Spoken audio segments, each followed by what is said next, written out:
lot of subs. Well, welcome this morning. I think I got the green light here that we are live. I appreciate everybody coming to Community Connections this morning. We have Paul Hazard from Kearney Public Schools, Brenda Jensen from the City of Kearney, and Tim Higgins from Buffalo County. And I believe Tim is going to start us off, and then just a reminder that this meeting is sponsored by Northwestern Energy. Tim, go ahead. Thank you. I forgot that Northwestern has sponsored this for I don't know how many years, but kudos to them for doing that. So, like somebody said, this is almost as good as the newspaper getting information. So, yesterday we had a pretty long meeting, a lot of topics.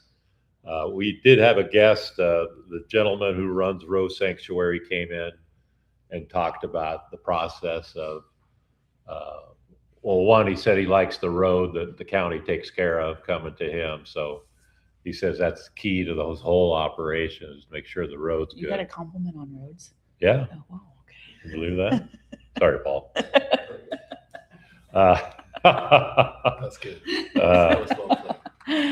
He really told us about how much it affects our economy, and I think he said that $28 million comes in over that period of time for the cranes. And the thing I found most interesting on his discussion was off season, they spend a ton of time grading the river, taking out the sandbars and all the vegetation to keep it just an open channel. So I guess I'd like to go out and watch those graders go up and down the Platte River and see how they grade that out every year. So it was very interesting, and how important the cranes are to our economy. Sarah can contest to that. So it's doubled in 10 years. It's so doubled in 10. We did our economic impact study, it was 14 million. Yeah, so it's doubled. So yeah, that's great for Kearney, and that's a little tidbit that I never knew about. Plus the road, he said, was good. So for everybody who gets road reports. So the jail is going to have some construction done in its kitchen, and they're tearing out the flooring, which is a 2 or 3 day process. So Hot Meals USA is going to help us out and come in, and we'll use that as our kitchen to feed the inmates. I think we're at 139 inmates as of yesterday. So everything should be taken care of. They'll get 3 square meals a day. So we're happy that Hot Meals can help us out. Yesterday we had 3 code amendments. One was about data centers, and obviously the county really doesn't have an electrical source to supply that. And no commercial areas or industrial areas. So we're passing a buck to the city. So Understood. Thank you, Brenda. We do have a tech park, so it makes sense. Yeah. So, and we had another amendment about the storage of manure. In the amendment, we put that the manure must be stored 1,320 feet away from another residence in the area. And you have to get permission to do that. And then if they do not allow you to store the manure, you have 30 days to get rid of it. And after that, you're fined $50 a day. So we had a pretty big turnout of a lot of people interested in manure. And I think they all left fairly satisfied with the decision that the board and the planning commission made. So Tim, I want to know how you get about 1,320 feet. That's 1 mile. That's pretty precise. Quarter mile. Quarter Yeah. mile? Is it a quarter mile? Yeah. Okay. I'm a baseball guy. I don't know. So, To second base. second base. Thank you. And did they quantify the manure at all, or is it just any portion of manure? Any portion. Yeah. Cow poop. So, and then another amendment that we spent a lot of time on was medical marijuana. A gentleman who has a hemp farm here in the county and does other stuff with his hemp came and talked to us about how he's waiting for the state, who passed a legislative bill to allow medical, and it was voted on 74%, to allow for medical marijuana. It sounds like the state, or I know the state's like 6 months behind on where they're supposed to be already. A lot of the issues was they had to completely change I think it was the alcohol and tobacco board. Now it's combined with medical marijuana board. So that whole group resigned. So they had to appoint a new group. So that obviously made them way behind. But we're sending that one back to the planning commission to fine tune a couple things that came up in the meeting. And you can only dispense medical marijuana in commercial areas. So, and I found that really interesting. So you just can't, well, I think it's a good idea. You just can't plop one, as in Austin, Texas. There's a medical marijuana shop on every corner. So, so they're gonna. And there can only be one per judicial area. Yeah, Yeah. judicial district. So we can only have one between Hall County and Buffalo County. Right. So. And it has to be, well, Andy Hoffmeister pointed out that on the interstate exits, he suggests, well, they're looking into using the Gibbon exit or the Odessa exit in the future for a place to sell medical marijuana. So I have no idea how medical marijuana works. We're all we were talking about tabling this issue, but we went ahead and passed it back to the planning commission just because, except for Dan Lynch, who obviously spent a lot of years dealing with it, we don't know much about it. So stay tuned, and hopefully I'll have more information about marijuana and poop later. Marijuana and manure. So that's, any questions? Yes, Out of Bob. that 130 some odd inmates that you have right now, how many come from Buffalo County and how many are shipped into you?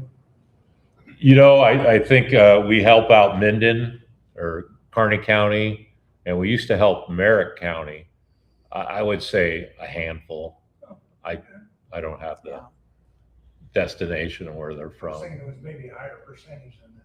No, I think they used to like to take more in, and we would get paid for it, but it became such a hassle to have too many.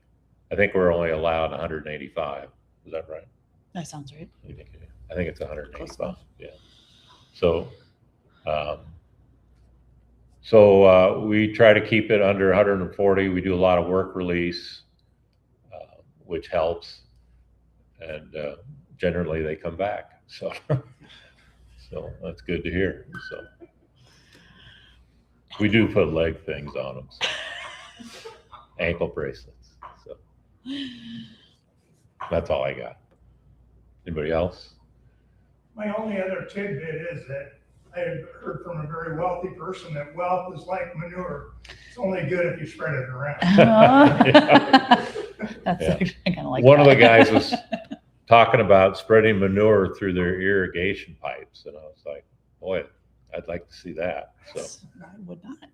it'd be a little smelly. So I worked on a farm one summer, and there was one field that pumped manure. They did. fertilizer right to the field. And, Yeah. you know, we had another field right next to it that had a well, and Yeah. you drink out of that irrigation pipe. Mhm. You knew which one not to drink out of. It was a learning process for me yesterday. So It'd be a short one. I'm a city guy. So, Make a mistake one time. Yeah.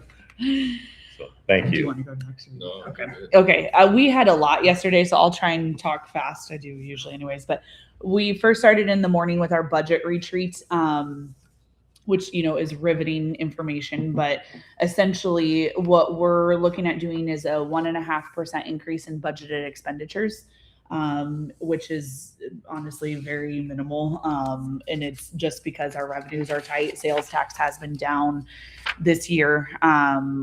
And so we're trying to be a little bit more modest. We were seeing like 10 and 11% growth in sales tax for a couple of years post COVID after stimulus dollars. And that has dramatically fallen off. So we're actually we will bring in less sales tax revenue in fiscal year 2026 than we did in fiscal year 2025, which is the first time that's happened in probably more than a decade in Kearney. I think there's a lot of reasons that could go into that. Groceries cost more. Those aren't sales taxable. I think people just have less, expendable income. And so they're spending it on the things that they need to spend it on, which is completely understandable. I think that you're seeing a little bit less, people that might come for a softball or baseball, maybe would have stayed 2 nights before are only able to stay 1 night or aren't able to spend the night and they're driving back and forth. I just think you're starting to see a little bit of consumer spending changes in this current fiscal year in 2026. So ours starts October 1. So we're coming to the end of our current fiscal year. So anyways, a 1.5% increase right now. For property tax, all we're planning on taking is growth in inflation, which is what's allowed by state statute. Inflation this year was 5.26% based on the slice index. So that's what the county and city use. The school has a different property tax formula. But they have the older one still. We have this is our second year using the newer one. But so I'm very impressed and appreciative of our department heads and our staff. If inflation's 5.26% and we're only increasing our budget by 1.5%, they're trying to do more with less as always. And so I also joked, I think this was the first year we haven't added any services in a long time. The Sportsplex was finally open. We haven't added, the gardens are done. Like we finally had a year where we just operated, which was good. We kind of needed that, but so that's what we're really truly looking at. There's obviously a lot more that goes into the budget, and there'll be a lot more that we talk about over the next 6 weeks. But I'm going to try and cover a few other things. But if you have questions, I'll be happy to answer them. And then last night at City Council, we had 2 housing projects. One was approved for platting and rezoning. That's the Three Crosses development. So it's over on Avenue M in Southeast Kearney, south of the Habitat neighborhood. Norwoods are the developers on that project. It's 30 lots that will have duplexes and single family homes. I think the majority will be single family homes. And then that project also was approved for tax increment financing. It's in a long-standing blighted area.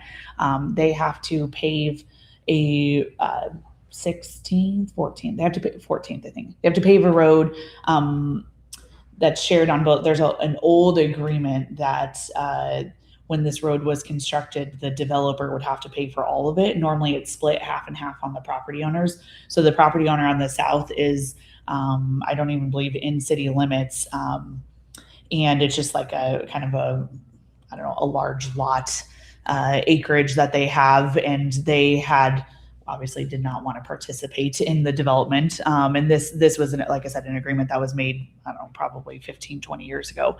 So Norwoods are having to foot the bill for that entire road, which is not very typical for how things go in Kearney. So that's what the bulk of their TIF is being used for. And then the other one was for a 24-unit apartment complex on the Eunice campus right east of Crown Plaza. There's just one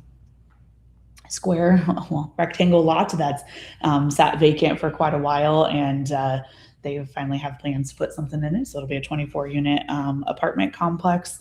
I believe they do have some needs for some employees to live there, but I don't think necessarily they are planning to use all of it. So then it would just be market rate available to the community. We also presented our special sales tax capital improvement plan. So that is something that we do annually.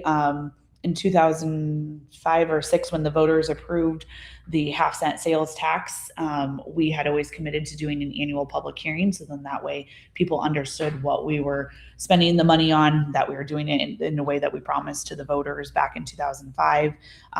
We do keep everything on our website too. If you want the shortened version, go read Mayor Nicola's post on social media. He even provided a link right to our website that has the information. But so we went through all of that. We're estimating about $5.9 million in revenue, for fiscal year 27, with the half-cent sales tax. We have about 1.9 million in debt payments or annual financial commitments that we have to make from that. So that leaves 3.8 million in remaining revenue to spend on projects. And this really truly becomes kind of our street project fund. So that's anymore. I mean, we can't do a street project for under $1 million. And so we used to be able to do quite a few things with these funds, but it's just getting a little bit more limited. So I was joking with council last night that we're doing one big project and 2 half projects next year, because we'll have projects that are split over 2 fiscal years. So the big project is 1.3 million is South 2nd Avenue asphalt replacement. So that will be from 11th Street down to I-80. We also did the 1 and 6 year road plan. So Luke shared a little bit more information, our city engineer. That was probably done by the state last time, like 15 to 20 years ago is what he thought. Kent might remember too, but and that's, it's a heavily traveled road. So that's a life expectancy on asphalt for a road as heavily traveled as 2nd Avenue is. So we will do that. There might be some bridge work that needs to be done too, down kind of by Midway. Just as we're working on the project and going through design phase, we'll evaluate that. We'll have to keep traffic open, so we'll have to work through all of that. But and then the 2 half projects. So we'll do design. We've already started on design on the 11th Street bridge replacement over the NPPD tail race, which is on the east side of Yanni. It's currently a bridge structure. It'll be replaced with a box culvert.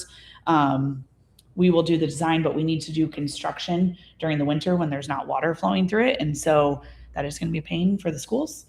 We will work with you guys on that. We'll have to keep traffic moving. So we'll have a lot of temporary pavement. So it's a $1.2 million project that in all reality, if we were doing it out in the county, it wouldn't cost $1.2 million, but there's just gonna be a lot of temporary pavement that we have to do in order to keep traffic flowing on 11th Street. And it's just the reality of it when we have to construct it. And like I said, we'll be able to start some of that, but the bulk of it will be done in our fiscal year 28. And then the large one is 39th Street from our avenue. So this is over where Straskas are developing the Meadows and Sadie's are developing their development on 39th and Antelope. So it'll be from our avenue to Antelope. Actually from the railroad crossing to Antelope. We'll be widening that to a 3-lane section of road. It'll have a center common turn lane, and then it'll have a roundabout at the intersection of Antelope and 39th. So I'm sorry if you don't like roundabouts, but that is probably the way of the future. And so that's a $7.4 million project. What we're planning to do right now is to do survey and design work next year. And then we would bid it and construct it in fiscal year 28. We have started talking to contractors a little bit just to kind of get their feel for what their schedule is looking like. And one suggestion was to actually split bid it so that we don't impact the Buffalo County Fair. So we do like one phase after the fair gets over in fiscal year 27. Or next, think of next summer. And then we do the second phase in the spring of calendar year 28 before the fair. So then that way we can try and get it done. This is the challenge, I guess I would say, with growth in our community is balancing. We have a lot of needs of maintenance in the community, but there's a lot of growth happening out in East Kearney. And the more that happens out there, the more development that happens, the more expensive that project's going to be and the longer it's going to take to construct, because we have to break it into smaller phases to not impact the businesses and residents that live there. The gas station going up is a prime example. In a perfect world, we would have this done before the gas station opens, but that's literally not feasible. But anyways, it's just, we're trying to get ahead of it as much as we can, but a $8 million project is hard to just, squeeze into the budget. So, yeah. Where did you see the gas station from? There's a gas station on the corner of 39th and Antelope. It's already there pretty much. Yep. Yeah. The latest one? Yep. That's west of that power station there? Yes. Okay. Yep. And we will plan on that project, the 39th Street project. We will plan on bonding with the West Highway 30 project. So that is going to be a Nebraska Department of Transportation project. Likely, the latest we've been told is it'll be constructed in fiscal year 28. So they are fully in control of it, but it is a reconstruction project. Therefore, by state statute, we're mandated to pay for 20% of the cost. That's $4 million right now. We just have to be ready to do whenever they decide they're going to pull the trigger and move forward on the project. So we are just trying to be prepared. So likely we would take out a bond to fund the 39th Street project and then the West Highway 30 project. That one is a full reconstruction, basically looking at College Curves where that project ended a few years ago to the roundabout, and then from the west side of the roundabout to 30th Avenue. So it would replace all of that. It is in really rough shape, so they need to do it. And we keep reminding them that they need to do it, and they keep telling us they don't have the money either. So we'll see how it goes. But Brenda, would they consider putting a roundabout at Antelope and 56. 56? yeah, would they? And is that I realize that's a And 28. kind of a borderline county. Yeah. It's a county thing. Yeah, and 28, I think. I No, think don't it know. should be, I think we should We a should- handshake agreement right now. we We should. pay for 39th and Antelope. You pay for 56th and Antelope roundabout. All right. Okay, look at that. It's on camera too. So, yeah, I mean, That someday. needs to be done. Yes. Yes, there will need to With be. the traffic going out to Patriot There's Park. been some serious Oh. accidents there. And Yeah, the four-way stops has been an need to slow improvement. down somehow. And the county really polices that, no pun intended, Yeah. on people zipping through there. So, Yeah. but yes, that needs to be done. And it's not on our drawing board yet in 29. Yeah, so our $7.4 million project right now in 29 will be a $9 million project. I mean, but likely we've not done a traffic impact study up to there, but I would imagine a roundabout is still going to be Well, what Patriot Park? the suggestion versus a traffic signal. It's a But traffic jam already. So, Yeah. But- certainly. we would evaluate before we would do anything, whether it's roundabout or signal. We'd do a study to figure out what's going to be the best level of service for the lowest impact. And so it's evaluating level of service when it's low traffic and high traffic and trying to, find the middle ground. I'll just touch on a couple other, there's a lot more that was talked about, so I'll answer any other questions, but you mentioned data centers. We're also, next Friday, the 21st at our planning commission, we are going to be considering some data center regulations. We've already allowed data centers. We have a current data center out at our tech park. It's a cryptocurrency mining facility that's been operational since 2019. But we are looking at more in-depth regulations that really address kind of the three biggest concerns that people have with data centers, which is water, power, and electricity. Power for us, that's an easy one because it's all regulated by NPPD and state statute. You also have an elected official who lives in Kearney, Derek Rusher, who is on the NPPD board. So I do joke with people, if you have complaints or concerns about your rates, don't talk to the city because we have zero control over that. Go see Derek and all the other elected officials. But no, in all seriousness, NPPD has done a great job and we have extremely low power rates. Even within Nebraska, but Nebraska as a whole. And then there are state statutes, just in all of my research and everything that I've dug into, there are state statutes, any industry, anything over that's going to use 20 megawatts of power or more is now mandated by state law to have to pay for any system improvements that are needed. So it's not passed on to the ratepayers.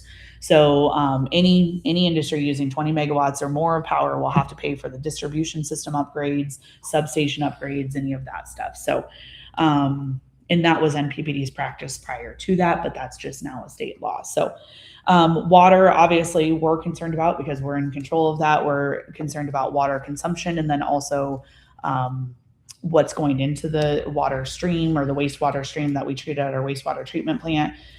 In a lot of my research, what I'm seeing is data centers that would fit out at our tech park. Like if Facebook would have come here back in 2012 when the tech park was originally designed, would have, in today's technology would use anywhere from 2 to 6 million gallons of water a year. Sounds like a lot of water. This is not to pick on any specific industry. I'll even pick on the city, but we just use a lot of water in general. So the average hole in a Nebraska golf course, one hole of a golf course uses 4 million gallons a year to irrigate. Yanni splash pads, we use 25 million gallons of water a year to operate the splash pads. And companies like West Pharmaceuticals, they use 17 million gallons of water for their operations. Eaton and their I would say it's a kind of a misnomer though. Yeah. It's water usage, it's not water consumption really. That water's not disappearing. Right. It's being utilized, Yep. but it's not disappearing, it's not gone. Correct. So it's being it goes to your waste treatment plants and it's reused again and again and again. It's not gone, Yeah. gone. That's And a lot exactly of right. people think it's just gone, and that's not true. That's exactly right. So it would, any data center company looking at a closed loop cooling, which again is the way of, how everyone's going anymore, would be connected to our wastewater treatment facility. They'd have to provide to us, based on our new regulations, they'd have to provide to us what's going to be in their waste stream so that we can make sure we can handle it. Again, there's a lot of concerns about heavy metals and all these things that are going to contaminate the water. They would have to provide that to us. If we can't handle it at our wastewater treatment facility, they would have to have a pre-treatment at their site before it enters our wastewater treatment conveyance system. We already have that going on. So Eaton and Parker are two examples that have been doing it for decades, that have pre-treatment at their facility. So it's, I guess to Bob's point, these are things that they're already happening. We already have a data center. Data centers have been around for, a couple of decades now. It's just the boom of AI that's really creating the concern, and how fast they're being built and the scale at which they're being built. So we just need to make sure, and that's what we've worked really hard with on our regulations, is that we're treating this like we would any other industry. We cannot be arbitrary with zoning regulations for one industry over another. We have to be consistent. And so the water was one that enlightened me. I was like, oh, well, we didn't care that West Pharmaceuticals is using 17 million gallons of water, or Parker's using however many, or the hotel, So I don't know that we just need to be cautious, and we need to make sure that we've got the water supply and that we're not going to put the community in jeopardy, which, to be frank, is what we do, every day when we're evaluating development projects. And then the last one is noise. I wrote power and electricity. That's funny. Same thing, but is noise. So that's the one, if you live in Northeast Kearney, you hear it. I live in Northeast Kearney. I hear the cryptocurrency mining facility. The conditions have to be just right. It has to be pretty calm out. Can't be a lot of other ambient outside noise, but it does carry. And so we just need to make sure that we have regulations, that we hold any industry accountable, right? In this case, we're talking about data centers, but we hold them accountable. So we had no regulations when the cryptocurrency mining facility was built out there in 2019. What we're looking at is a 55 dBA at the property line of the facility, and that's a day-night average. That right there should reduce the noise significantly. And then we also have pretty significant setbacks. And so again, we're basically saying, which is what we do in Kearney, we try to always do. We're not anti-data center. We're pro-growth. We're pro-development. We just need to make sure that it fits our community. So we need to have really comprehensive standards. And if a company can meet or exceed those standards, then great, they can operate here. If they can't, then it's not going to be a fit for Kearney. So that's just kind of our mentality. And so, like I said, those will go to Planning Commission next Friday, and then in theory would go to City Council in September on the 8th. So I'm going to be done talking. Can I cut in really quick? Yes. For reference, a 55 dBA noise level is moderate safe sound comparable to a normal conversation, light background music, or a quiet suburban. Yeah. So just to give you an idea Like of what we're regulating at the property. The traffic out there on 56th and Antelope right now is like 65 dBA. So that's honestly, we probably have very strict sound regulations in place. But yes, thank you, Jenny. We also did appoint a new CRA member at our council last night, is Jen Kozel. So she'll be a part of our CRA joining for Community Redevelopment Authority, which oversees TIF projects. But yes, so Sarah, did you have a question too? Well, just pertaining to the housing or the apartment complex. Yeah, yep. So how does that affect the Good Life District if they're not collecting like a sales tax, or is it not within the district? Yeah, it's not Is within the there district. retail and then housing? Or- Not within the district. So there's no housing right now that's in the Good Life District. If there is, there's really no, there's no sales tax that we'd really generate off of residential. I suppose in theory, unless the person went on and reported use tax and claimed it that way, but no individual resident is going to do that.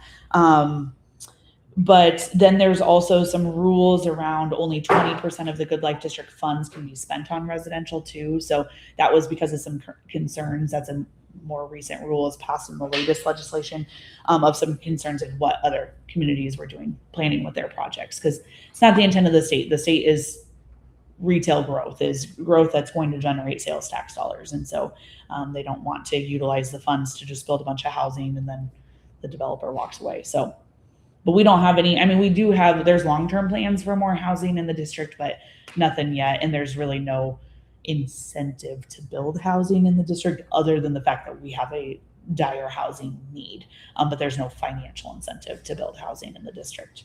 Would there, do you think the future plan will be to maybe do retail with housing about like you see in some of the? Yeah, I think it's going to depend on how the developments start to shake out. I mean, you don't see a lot of, unless you're in like, you know, downtown metro, you Austin. don't see a lot of like big box with residential on top or even junior box stores. So I think it's going to depend what type of retail and what that kind of all looks like. Another question that probably segue into fall. With all the growth east on 39th, is that going to hurt the school district numbers? Yeah, I mean, I've met with Dr. Mundorf about that too, and just to kind of also show him how Kearney is growing and where we are growing based on what we can grow with our wastewater treatment. That's pretty much what dictates growth. And so that was probably 2 years ago now. So we probably need to meet again to go through that. But I mean, we will grow east and northeast. That's Right.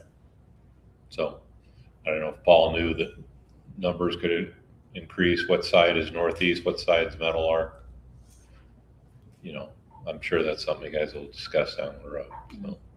That sounds fun, Tim. Can't wait. I bet. Sounds like they're for another project. Yeah. Easy. Another add-on somewhere. Easy. Can you add on to northeast again? I'm done. I swear I'm done. Yep. Okay. Well, I'll be quick. We did not have a ton of stuff. We did just some things that we've done this last month. We just had the open house for the PAW. I don't know if all of you went to the PAW or anybody saw the PAW. The Performance and Activities Wing is an addition we put on. It would be on the southwest side of Kearney High School. Its main purpose was junior ROTC, girls wrestling, dance and cheer, just a facility to house them as well as the extra space we need for everything else going on there. I jokingly say that the problem with Kearney High School is anytime we add a program, it creates another problem because we need more teachers than we originally thought we were going to have, or more coaches or more instructors. And one of the examples I give is JROTC itself, which is mostly federally funded. However, we started with 16 kids, I think it was 16, and fast forward 2.5 years, we're over 90. You look at girls wrestling, we started with 20 some kids, girls, and now all of a sudden we're over 60. I mean, it's just, and you can do that with anything. You could do that with the esports. We have like a state championship esports team that just keeps growing. And so that's what the PAW is for. We did the open house. It's an awesome facility. If you guys get a chance, take a look at it. We had the open house for Cottonwood, which is our non-traditional elementary school. Just to be very frank with you, we have a behavior issue with children in K through 5. And prior to having that facility, there is no place that your hands are tied. They have to stay in the same school they're in. We're evacuating classrooms for one child. It's just disrupting the whole class. And our teachers felt like their hands were tied. We felt like our hands were tied. There's not a facility like this. To give you guys an example, we pay about $45,000 a year to send one child to a school like that over by Columbus. $45,000 a year for one kid. So we obviously have a need with our district and having 10 elementary schools. So we did open that Cottonwood school, and I think when you guys look at it, it's pretty cool. Real quick side note, that is not a grain bin outside of Cottonwood. That's a water storage tank for the sprinkler system that's required by the fire marshal. So that was going to have to go in regardless of what we did. So that's the update on those two. Just a really interesting thing. I think we all live in Kearney, and sometimes we can get sheltered from some really kind of eye-opening realities. We have a summer feeding program that is totally reimbursed by the federal government. And to give you guys an idea, anybody want to guess how many meals we served in less than 6 weeks? 60,000. Cheater. About 60,000 meals is what I heard it on the we served. radio. Yeah, about 60,000 meals. I mean, it's insane to me that we have 6 sites that distribute these meals. And in June, we served 18,079 lunches. In July, we served 22,985 lunches. And then there's breakfast numbers on top of there. I just think that's quite the program we have. And obviously it's reimbursed by the federal government for us. And that's something we will probably actually expand. We typically work with the city and we put those in parks. And that's where people come to pick up their meals that they have. So if you're a kid, if you're under 18 years old, it's free. If you're an adult and you want to go with your kid, it's like $5.25 for the meal. So it's a cool. Just think if we didn't have that. Yeah. Yeah, there's a lot of hungry kids in the summer if you didn't have I it. think it's a program that people don't know about and they need to know about. Okay, we set our budget retreat. I don't know why they call it a retreat. It is not a retreat. That's It's what we a call meeting. ours too. We set that for August 26th at 12 noon at the administration building. And then we welcome back our teachers. Has anybody ever heard of Damon West? Anybody ever heard Damon West speak? He's got a book called The Coffee Bean. Unreal. Probably one of the most impactful speakers that I've heard in a long time. Long story short, here's the gist of it. There's a carrot, there's an egg, and there's a coffee bean. And if you have a pot of boiling water, meaning your environment around you, and you throw the carrot into the boiling water, the carrot will turn into mush, right? Like eventually it gets soft and it turns into mush. If you throw an egg into the boiling water, the egg has this nice hard coating around it to protect the soft inside like your heart. But in boiling water, that egg will start to harden and it will just become really hard and kind of numb to everything around it. But if you turn a coffee bean into the water, what happens? You get coffee. It changes the water. So go be a coffee bean. That was really his message to the teachers, would be a coffee bean, change the environment around you. Awesome speaker. Our big discussion is on, besides what will be the big discussion, which is budget at some point soon, is the infrastructure. Mr. Higgins and that board, when they built the school, I'm just kidding. Traffic flow is an issue Flow. coming in and out of Kearney High School. If you haven't been there, go there during school hours or before or after school or after a game. There's really one way in and one way out. And so we are seriously looking at what does that infrastructure look like if we were to take 30th Avenue on the south side of the school and run it west or run it east back to Yanni Park Road or Yanni Park. And also what happens if where you turn at the stoplight to go in towards the big K, we call it, on the east side of the school, if we just continued that straight south to marry up with that. So you'd essentially have a T of infrastructure going in, which would alleviate a lot of the traffic just coming straight out onto 30th Avenue. It'd give you multiple disbursement points where you could get over to Yanni and then you could disperse onto Talmadge or back onto 11th. And that discussion is moving forward relatively quickly, I would say, with us. It's been a discussion for a while, but now it's kind of to a head of what's it look like. And with increase of costs, I'm a taxpayer just like everybody else. With the increase of costs, you come to this conundrum of, you have to do it. Do you do it when the project is, I'm making up numbers, do you do it when the project's $5 million? Or do you wait till next year when the project's $6.5 million?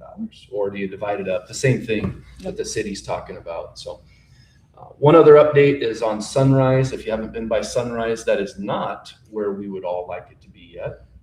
I'm glad close. you mentioned that because I was like, I probably should have talked about that. It's close. It's Yeah. the city's fault. I'm kidding. Yeah, no. No, it's totally not. It's the contract. No, I'm just Yeah. kidding too. It just is what it is. I mean, to be honest, we tried to squeeze a big renovation into a small period of time, and that's probably on us more than anything.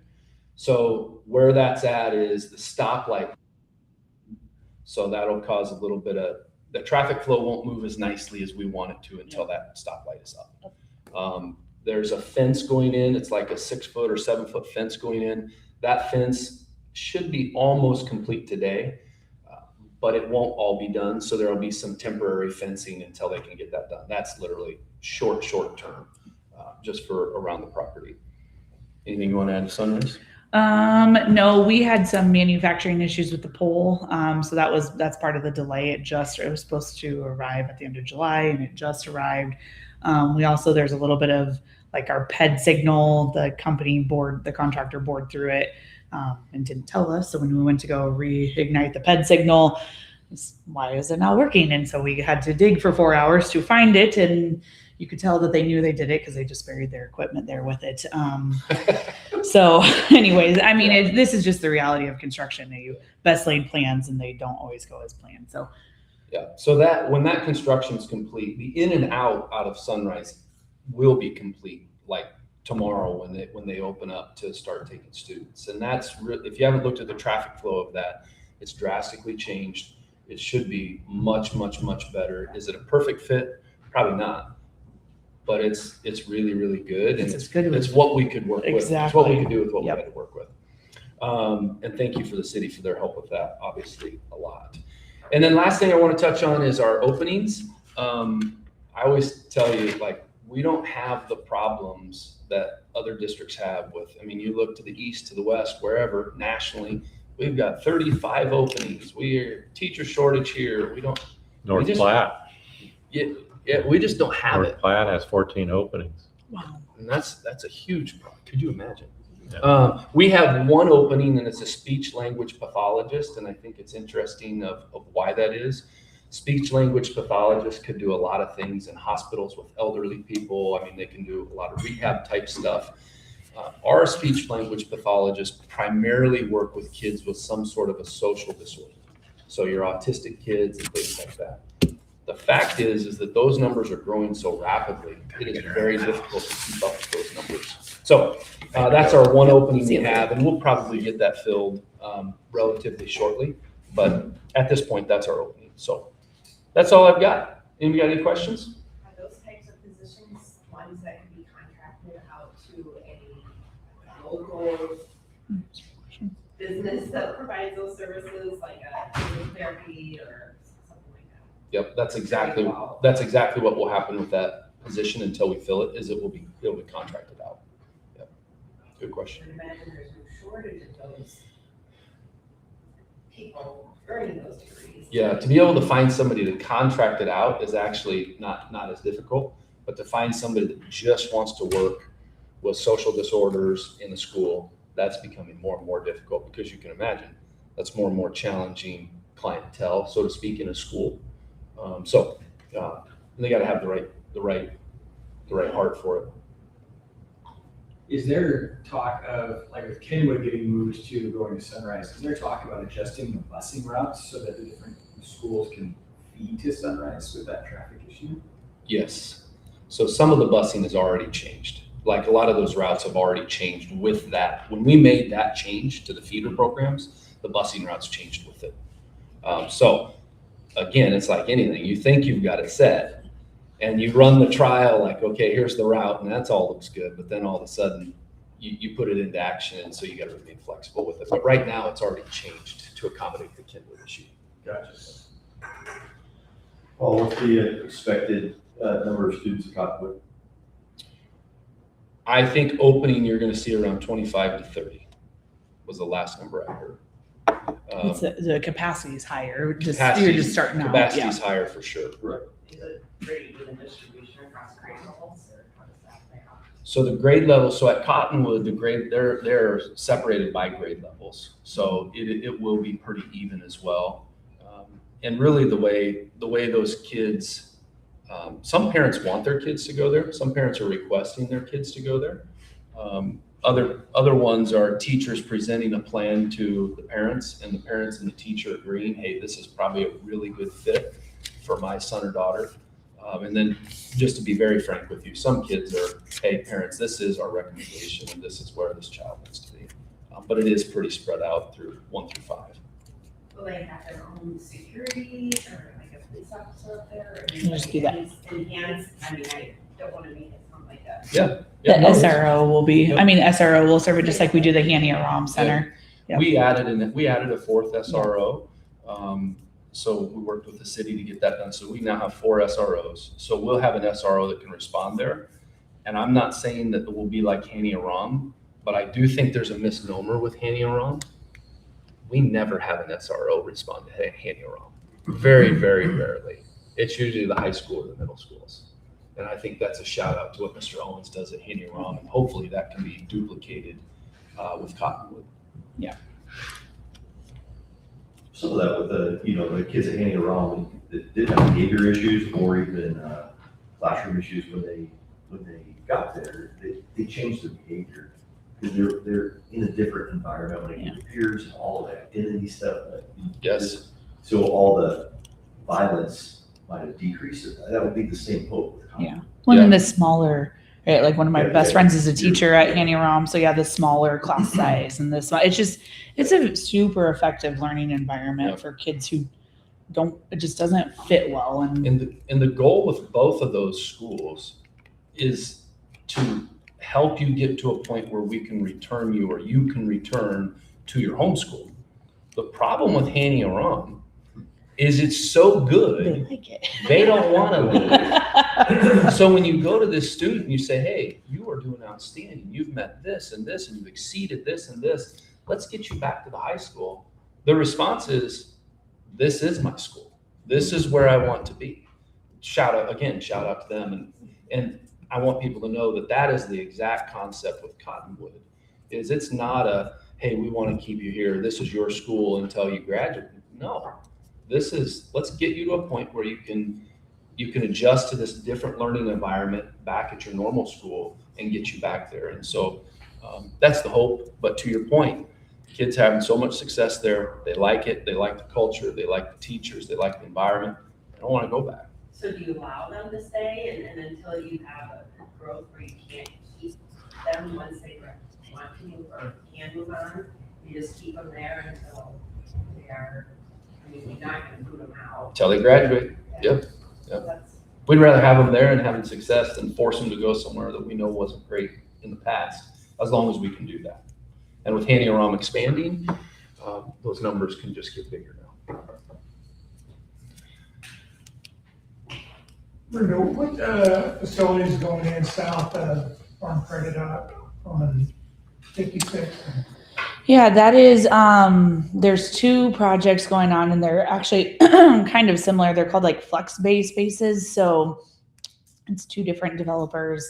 One is, I believe, called Stone Flex and Stonebrook, Nebraska, and All City Suites. thank you. I was like, so think of it like I view it like a commercial strip mall that has different commercial bays, but the concept has more flexible use of the space. It has an overhead door. It might have a small office space, but like I think the intent is like if you're a smaller electrician shop, you could go rent one of those spaces and you have, the overhead door for your truck and equipment and stuff like that and the small office space, but maybe you don't need a whole facility on your own. So, and they're both kind of the same concept.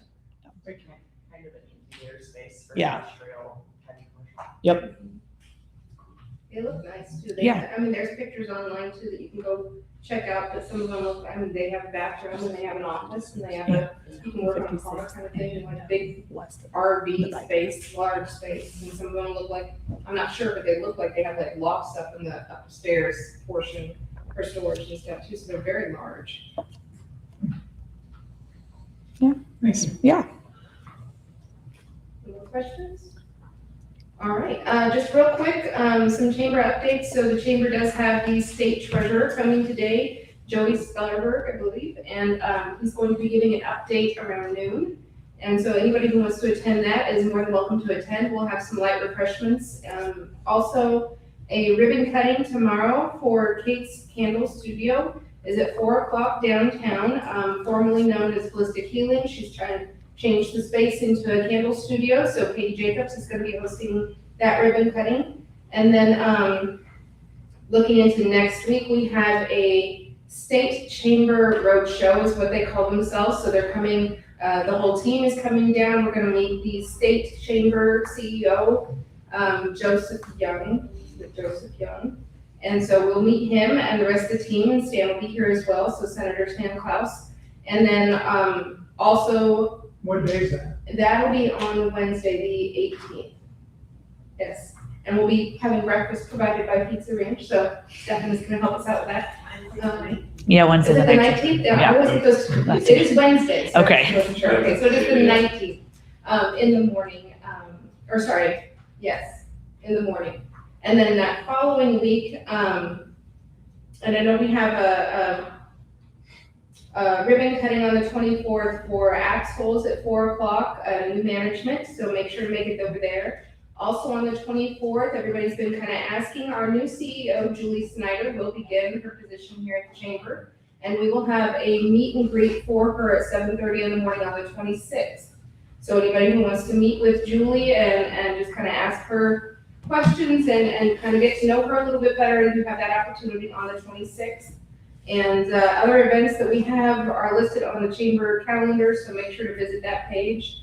I thank everybody for coming to Community Connections, again sponsored by Northwestern Energy, and we'll see you guys next month. Thank you. Thank you. I know, I'm sorry.